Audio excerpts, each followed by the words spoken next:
Selanjutnya, PJ Gubernur Sumatera Selatan akan melakukan koordinasi khususnya program kerja yang sudah ada dan akan disesuaikan dengan program Gubernur Sumatera Selatan terpilih.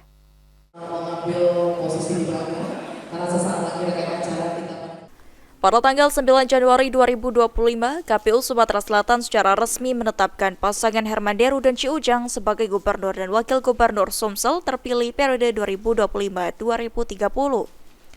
Untuk itu, PJ Gubernur Sumatera Selatan Ellen Setiadi mengatakan secara teknikal, koordinasi bersama Gubernur dan Wakil Gubernur terpilih telah berjalan.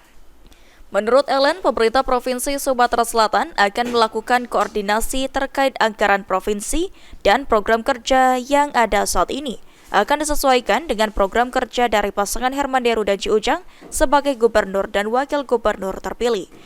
Pak, untuk koordinasinya tadi seperti apa Pak untuk gubernur yang terpilih ini Pak? Yang pertama kan pasti nanti program, anggaran, ini Pak Sekda sudah mulai juga di teknikal ya. Nanti teknikalnya sudah, program-program yang sudah ada nanti disesuaikan dengan program-program gubernur baru. Eki Saputra, PAL TV.